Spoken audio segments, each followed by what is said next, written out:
غریب عورت کی افطاری۔ سورج کی پہلی کرن جیسے ہی زمین پر پڑی، رشیدہ نے اپنی جھونپڑی کے ٹوٹے دروازے سے باہر جھانکا۔ موسم خوشگوار تھا، لیکن اس کے دل میں عجیب سی بے چینی تھی۔ رمضان کا مقدس مہینہ شروع ہو چکا تھا اور آج پہلا روزہ تھا۔ اس نے تہیہ کر رکھا تھا کہ چاہے جو بھی ہو جائے وہ اپنے بیٹیوں کے ساتھ روزہ ضرور رکھیں گی، مگر مسئلہ یہ تھا کہ سحری کے لیے کچھ بھی نہیں تھا۔ رات کو یہ دیر تک سلائی کرتی رہی۔ امید تھی کہ آج کوئی مزدوری مل جائے گی، مگر غربت کی چادر ایسی تھی کہ اس سے نکلنے کا کوئی راستہ نظر نہیں آ رہا تھا۔ جب بھی روزہ افطار کرنے کا سوچتی، اس کی آنکھوں کے سامنے وہ بے شمار لوگ آ جاتے جو افطاری کے لیے مختلف قسم کے کھانے لے جا رہے تھے، مگر اس کی اپنی حالت یہ تھی کہ گھر میں ایک دانہ بھی نہ تھا۔ رشیدہ کی زندگی ہمیشہ ایسی نہ تھی۔ کبھی اس کا گھر خوشیوں سے بھرا ہوا ہوتا تھا۔ اس کا شوہر فہیم محنتی آدمی تھا۔ وہ دن رات کام کرتا تاکہ اپنی بیوی اور اپنی بیٹیوں کو اچھا مستقبل دے سکے، مگر قسمت کو کچھ اور ہی منظور تھا۔ ایک دن فہیم مزدوری پر گیا اور کبھی واپس نہ آیا۔ ایک حادثے نے اس سے اس کا سہاگ چھین لیا۔ فہیم کے جانے کے بعد زندگی مزید مشکل ہو گئی۔ رشیدہ کے پاس کوئی خاص ہنر نہ تھا، مگر پھر بھی اس نے ہمت نہیں ہاری۔ اس نے سلائی کا کام سیکھا اور گھر میں ہی کپڑے سینے لگی، مگر جتنا کماتی اتنا گھر کے اخراجات پورے کرنے کے لیے کافی نہ ہوتا۔ غربت نے ان کا دامن تھام لیا تھا۔ اب رمضان کا مہینہ آ چکا تھا اور رشیدہ کا دل غم سے بوجھل تھا۔ وہ نہیں چاہتی تھی کہ اس کی بیٹیاں کسی سے مانگیں یا کسی کے آگے ہاتھ پھیلائیں۔ اس نے فیصلہ کیا کہ وہ اللہ پر بھروسہ کریں گی اور دیکھیں گی کہ وہ کیسے ان کے لیے راستہ نکلتا ہے۔ رات کے آخری پہر جب ہر کوئی سحری کے لیے اٹھ رہا تھا، رشیدہ نے بھی اپنی بیٹیوں کو جگایا۔ بیٹا اٹھو، آج پہلا روزہ ہے، ہمیں سحری کرنی ہے، اس نے نرمی سے کہا۔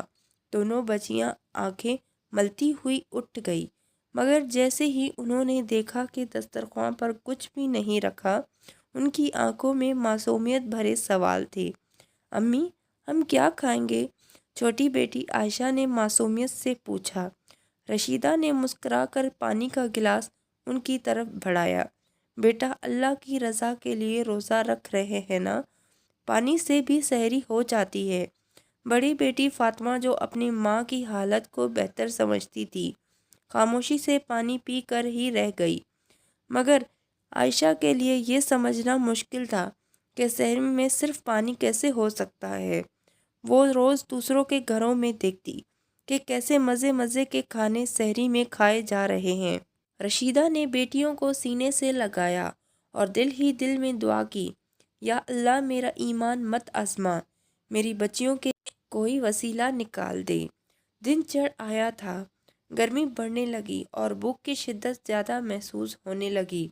رشیدہ آج کام کے لیے نہیں جا سکی تھی کیونکہ جسم میں کمزوری سے نڈھال تھا۔ صبح سے دوپہر ہو گئی، مگر کوئی مزدوری نہیں ملی۔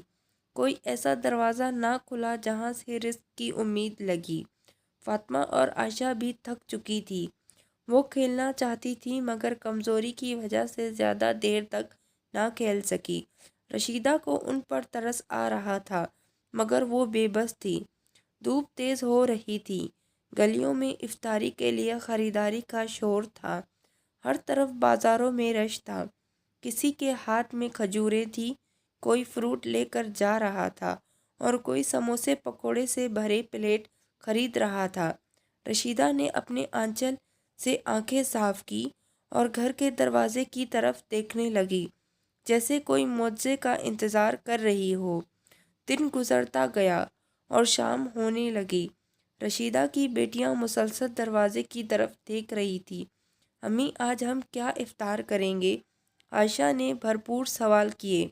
رشیدہ نے اپنے آنسو اندر ہی اندر پی لیے اور مسکرا کر بولی، بیٹا، اللہ ہمارے لیے کچھ نہ کچھ ضرور بھیجے گا۔ افطار میں چند لمحے باقی تھے۔ مسجد سے اذان کی آواز کسی بھی لمحے گونجنے والی تھی۔ رشیدہ نے صبر کا دامن تھام رکھا تھا، مگر دل میں ایک خوف تھا کہ کہیں آج کا روزہ بھی محض پانی سے ہی نہ کھولنا پڑے۔ اچانک دروازے پر آہستہ سے دستک ہوئی۔ رشیدہ کا دل تیزی سے دھڑکنے لگا۔ کون ہے؟ کون ہو سکتا ہے؟ کیا کوئی مدد کے لیے آیا ہے یا پھر یہ محض اتفاق تھا؟ دروازے پر ہونے والی دستک رشیدہ کے لیے حیران کن تھی۔ اس کے دل میں بے شمار سوالات گردش کرنے لگے۔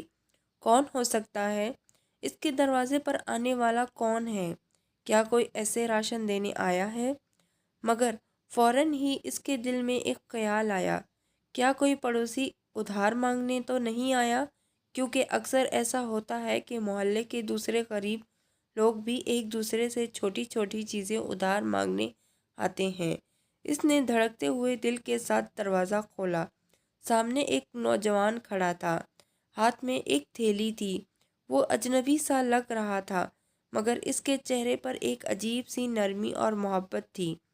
باجی، یہ آپ کے لیے کسی نے بھیجا ہے۔ رشیدہ حیرانی سے اسے دیکھنے لگی۔ میرے لیے؟ مگر کس نے؟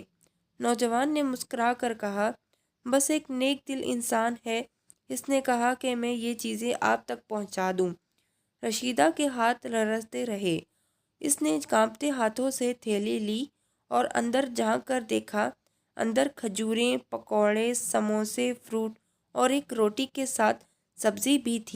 اس کی آنکھوں میں آنسو آ گئے۔ یہ سب کچھ کیسے آیا؟ کون تھا وہ نیک دل شخص؟ بیٹا، کیا تم بتا سکتے ہو کہ یہ کس نے بھیجا ہے؟ رشیدہ نے نرمی سے پوچھا۔ نوجوان نے ہلکا سا مسکراتے ہوئے کہا، باجی، وہ شخص اپنا نام نہیں بتانا چاہتا، بس اس نے کہا کہ اللہ کی دی ہوئی نعمتیں بانٹنا ہمارا فرض ہے، آپ بس دعا کیجیے۔ یہ کہہ کر وہ نوجوان وہاں سے چلا گیا۔ رشیدہ نے کانپتے ہاتھوں سے دروازہ بند کیا اور اپنی آنکھوں سے بہنے والے آنسو پوچھنے لگی۔ جب وہ اندر آئی تو اس کی بیٹیاں خوشی سے اچھل پڑی۔ امی، کیا واقعی یہ ہمارے پاس کھانے کے لیے کچھ آیا ہے؟ عائشہ نے حیرانی سے پوچھا۔ ہاں بیٹا، اللہ نے ہمارے لیے رزق بھیج دیا ہے۔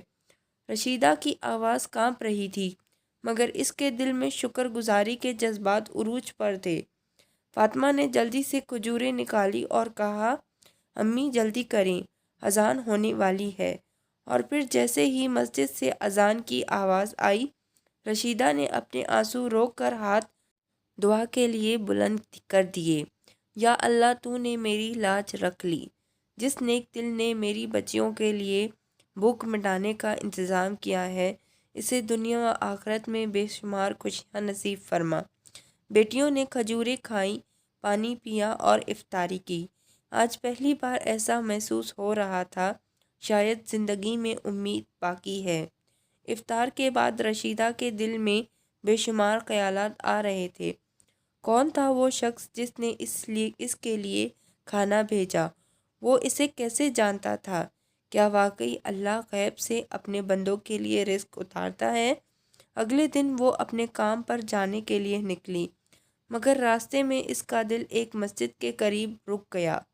اس نے دیکھا کہ وہاں کچھ لوگ جمع تھے اور ایک بزرگ آدمی افطار کے لیے راشن پیک تقسیم کر رہا تھا۔